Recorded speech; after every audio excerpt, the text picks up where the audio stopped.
Eu não vou dormir sem rezar. De manhã, quando me acordo, eu rezo. Na hora do café eu rezo. Na hora do almoço eu rezo. E na hora do jantar também rezo. E aos domingos, sempre quando eu posso, eu vou à missa.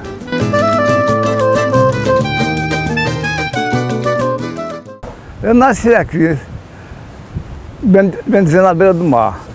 Então eu me acostumei comendo peixe, caranguejo, siri, camarão, lagostim. Essas comidas gostosas que faz bem a gente, né?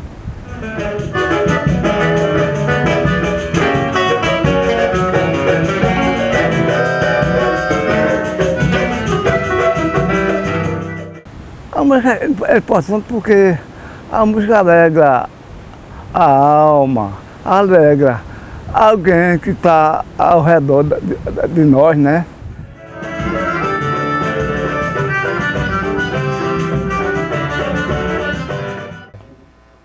Como pai, um exemplo de pai, né? Vi a situação dele um pouco difícil, às vezes, ele como pedreiro, mas um excelente pai, na medida do possível, como pai, nunca deixou faltar nada pra gente. Apareceu um cristão de Deus, disse: Xoxo,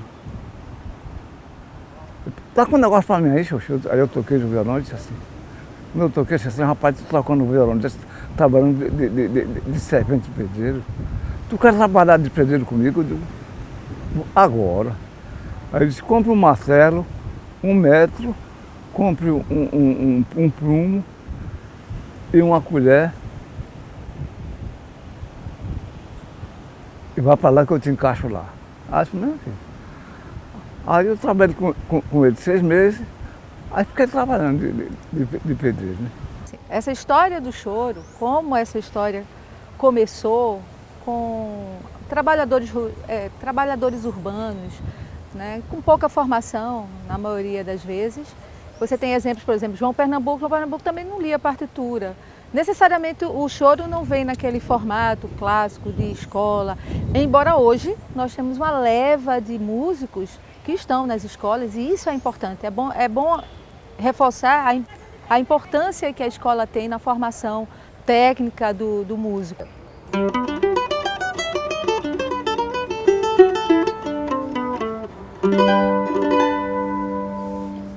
Bom, o Xoxo para mim, eu considero o Xoxo como um gênio, né? Porque o cara aqui nunca foi num conservatório, nunca aprendeu música e compõe como um gênio do bandolim, como o Jacó, como o Lupécio Miranda, entendeu? E para aqui, e daqui de Pernambuco, né? Para a felicidade nossa, ter um cara desse, que eu aprendi com ele também, né? Bem novinho, já ia para o quintal do Cosme e via Xoxo tocando. E para mim é muito gratificante. Xoxo faz um diferencial no choro, porque o Xoxo vem de uma escola do choro mais tradicional, mais purista, digamos assim, de uma formação mais de prática, não uma formação acadêmica, mas uma formação de roda de choro, de vivência, digamos assim. E o que faz de choro uma pessoa tão importante e tão relevante para a história do choro, não só em Pernambuco, mas acho que no Brasil, é justamente essa relação de vivência.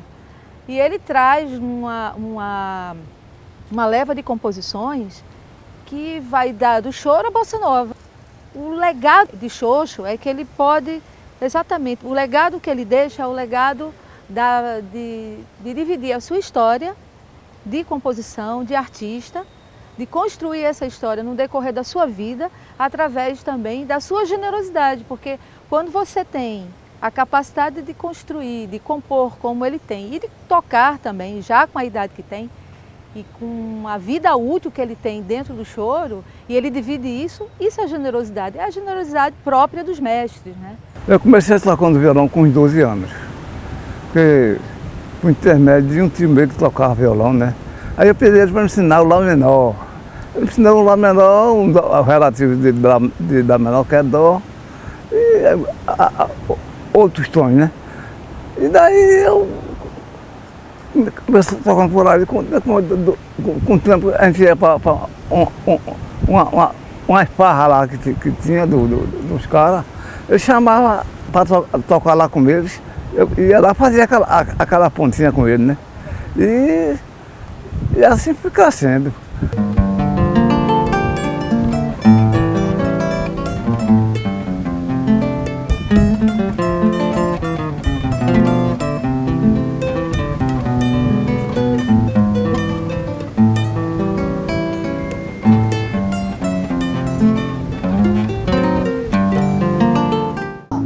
Eu conheci Xoxo em 1947, depois da Segunda Guerra Mundial. E nós tocávamos no Centro Educativo Operário de Areias. Aí os meninos já não queriam mais tocar comigo, porque tá dizendo que eu estava muito na frente deles.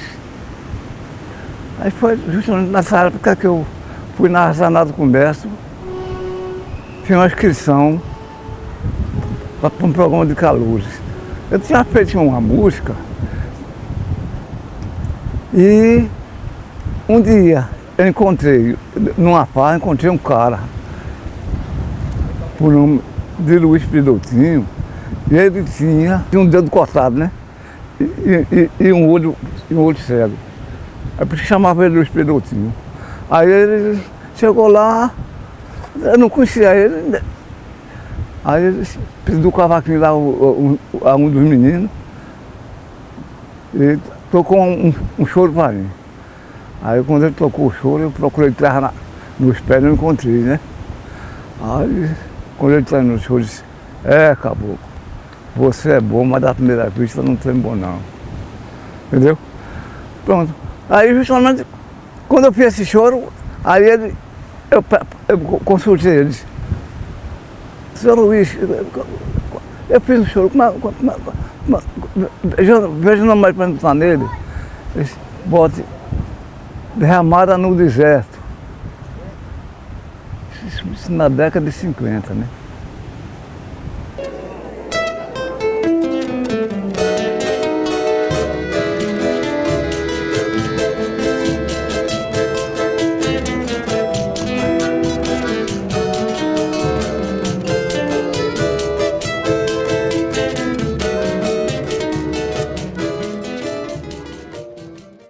O centro dos músicos era na Rua do Imperador, no Café Lafayette. Então, aquele pessoal que tocava na rádio, jornal, eles se julgavam muito superior. Eles não passavam pela calçada do Café Lafayette, passavam pela calçada da Biblioteca Pública, saíam em Ramiro Costa e ia-se embora, passando no estilete com a gente.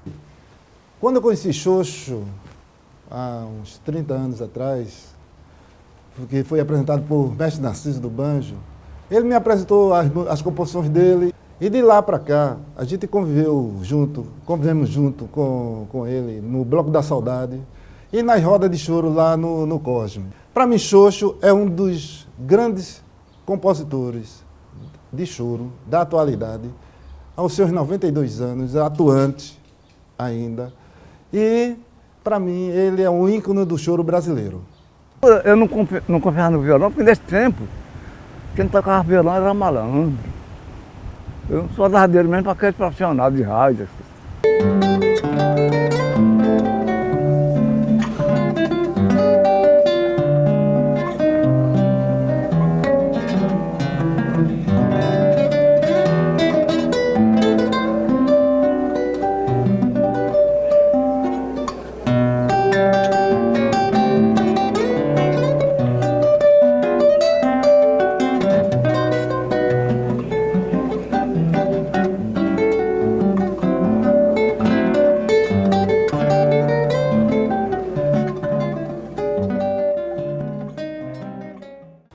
Otaviano, conhecido como Xoxo, violonista, ele completa esse ano 92 anos. E poucos são na história do violão brasileiro, não é? Na história, digamos, do choro, né? Que tem assim uma denominação muito especial. o Xoxo faz parte dessa escola extraordinária de talentos, não é?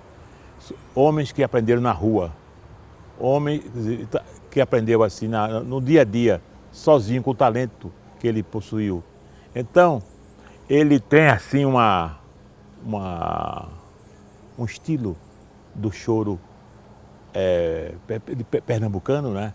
Que parece um pouco com o choro carioca, aquele choro nordestino, como fosse de sanfona, entendeu? E aquele sotaque do violão pernambucano. Então, o Xoxo representa uma nova, para esses jovens, um grande exemplo para a nova geração, como se toca a música, digamos, o choro, com autenticidade e musicalidade. Aos 45 anos, eu não tinha nem o primário, aí comecei a estudar. Comecei estudando, tomei gosto com os estudos, aí eu estudei até eu terminei no segundo ano científico, porque eu peguei uma obra pesada para trabalhar de noite e não podia deixar os operários sozinhos de noite, trabalhando, sem o mestre de obra, né? Aí eu tive que parar os estudos. O próprio Hermeto é um exemplo disso, Hermeto Pascoal. Hermeto diz, primeiro você aprende a tocar para depois você aprender a teoria.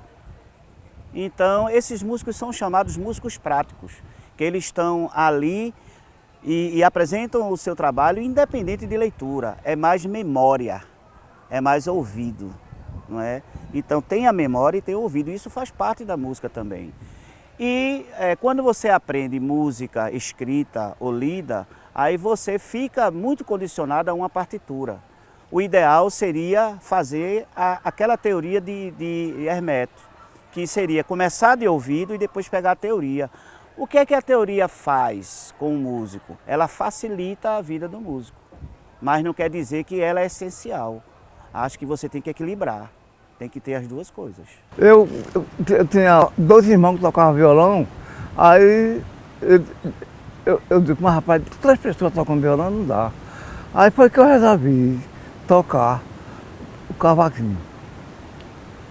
Aí ficou 2 no violão e eu no cavaquinho. Eu deixei de tocar com o meu irmão do Dé. Aí foi quando a gente criamos um regionalzinho lá em Prazeres, com eu, Josué, o finado Cosme e o finado Anjo, que também já foi embora. E o nome do regional era Unido dos Guararapes. Aconteceu uma coisa interessante. O José falou assim, compadre, eu vou fazer um negócio com você. Eu digo, o que é, compadre? Eu vou lhe dar a você uma radiola portátil, um disco, um longo de Jacó e o bandolim, para você tocar 2 músicas para mim. Se você tocar, eu não dou o bandolim a você não vai me pagar nada.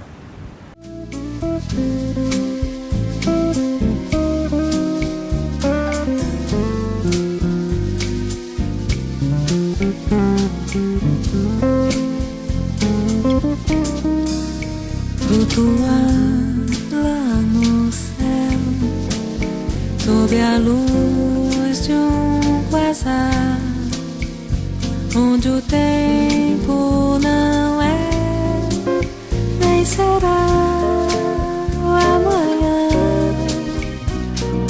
mas é o azul, o esplendor de se ver, navegar é razão de viver.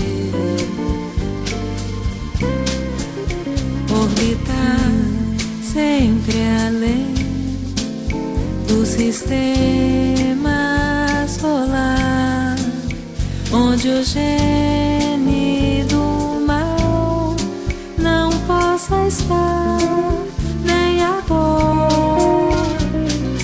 Ah, mas o bem que é razão do querer, esse bem que é maior você. Lá quando o céu nos revelar e a luz transorbitar, existir. Bem, eu conheci Otaviano do Monte no Quintal do Cosme. Ouvi um choro dele, chamado No Quintal do Cosme, e imediatamente disse: Xoxo, vou colocar a letra nesse choro. Ele até gracejou. Será?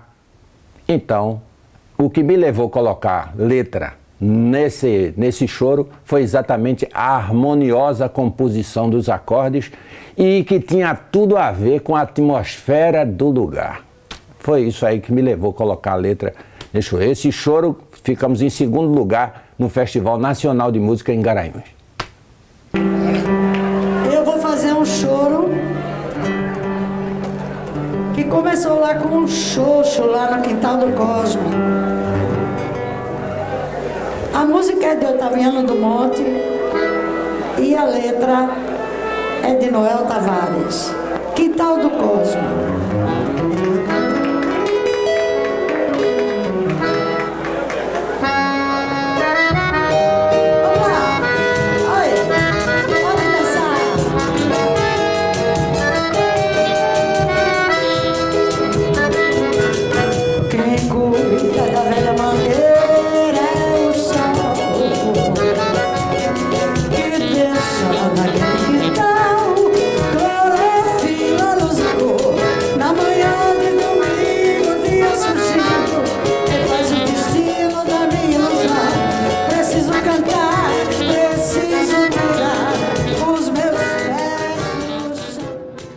Só encontrei com ele depois no Bloco da Saudade. Aí encontrei com o Xoxo e os dois irmãos dele que tocavam também no bloco. Era Ângelo e Dudé, que tocavam no bloco. Eram os três irmãos. Tudo violonista. Não, Xoxo tocava bandoline lá no bloco e Dudé e Gelô tocavam violão.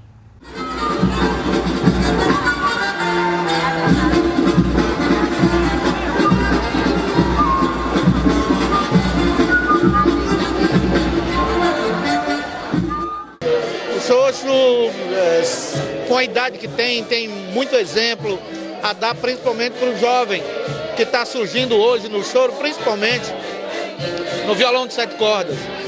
Xoxo, ele é um patamar assim vivo do choro.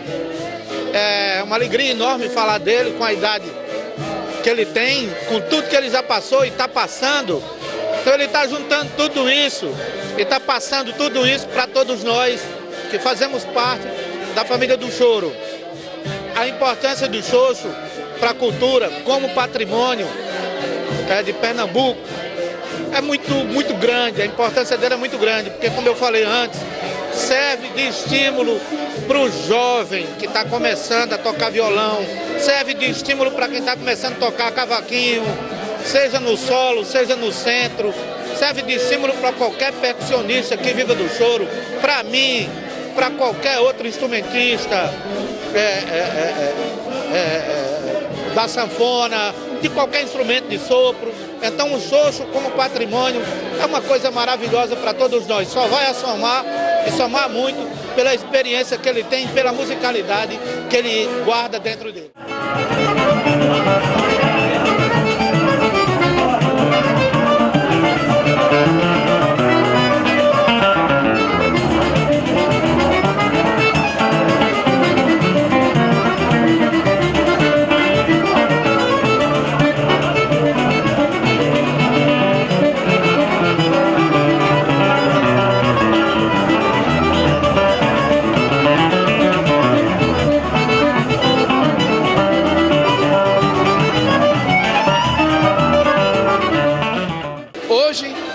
Esse talento, esse assédio todinho pelo Xoxo, pelo meu pai, e estou contente, estou feliz, brincadeira, show de bola, não tenho mais nada, estou emocionado, não tenho mais nada aqui falar para vocês aqui.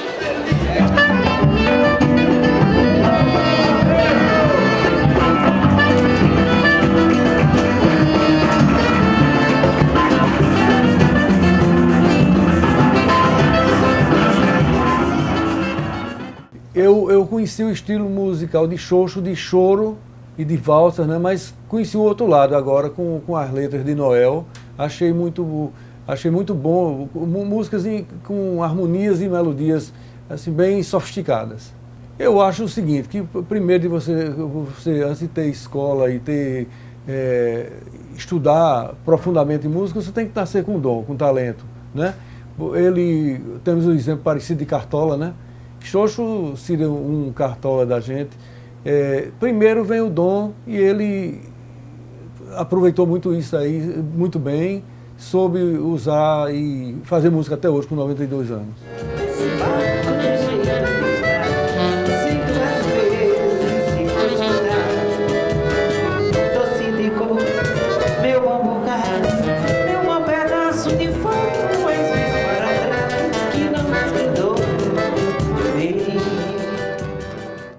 O que eu acho de Xoxo? Xoxo já nasceu pronto. Foi um músico com o dom que Deus lhe deu, que ele desenvolveu desde muito garoto, apesar de ter uma profissão assim muito causticante, que é do pedreiro, que é do homem de botar força mesmo, não é isso? Mas ele teve o dom e desenvolveu aquilo ali com uma expressão tão bonita que somente Deus mesmo que dá para determinadas pessoas. Ele foi um desses predestinados. E ainda hoje, ele, apesar de não ler partitura, ele faz da arte dele uma coisa muito bonita. Ele aflora lá com seus dedinhos, seja no violão, seja no bandolim, no cavaquinho, porque o instrumento botar na mão dele, ele toca bem. Então ele faz aflorar toda a sua intimidade assim, com esse dom. E é muito bonito, tudo que você conhecer a obra de Xoxo, realmente você acredita que Deus existe.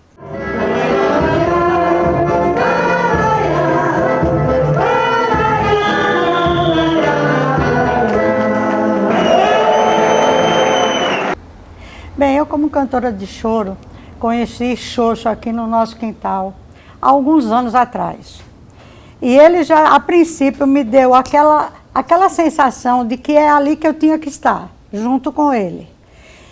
E ele me deu o prazer de gravar uma música dele, conversando com violão. Essa música é de autoria de Xoxo e Noel Tavares. A partir daí, eu fui me apaixonando cada vez mais por ele. Por quê? Porque ele é uma pessoa que, além da idade, 92 anos, praticamente ele não enxerga mais nada, mas ele traz em seus dedos a visão da música e a alma da melodia. Então, Xoxo é tudo. É meu amigo, é meu pai, meu irmão.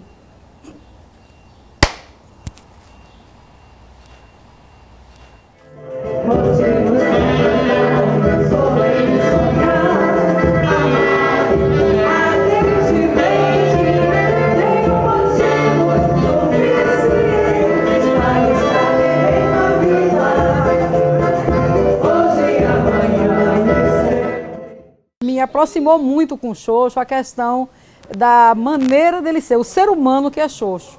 Xoxo é uma pessoa doce, entendeu? Uma pessoa sábia e uma pessoa sempre aberta a aprender.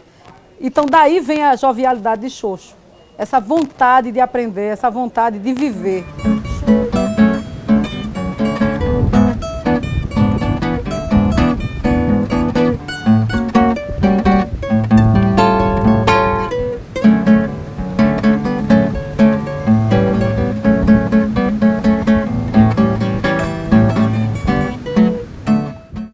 O que fez nascer esse amor, essa paixão entre mim e Xoxo, eu acho que eu acredito mais como amor e não como paixão. Paixão é uma coisa tórrida, né, que vem com muita força e também vai embora com muita força.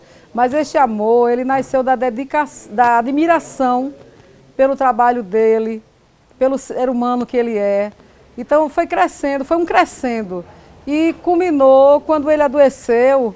E eu disse, meu Deus, ele pode ir embora e eu não vou externar isso, a gente não vai viver isso. Então eu resolvi me declarar, né? Eu que tomei a iniciativa.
Música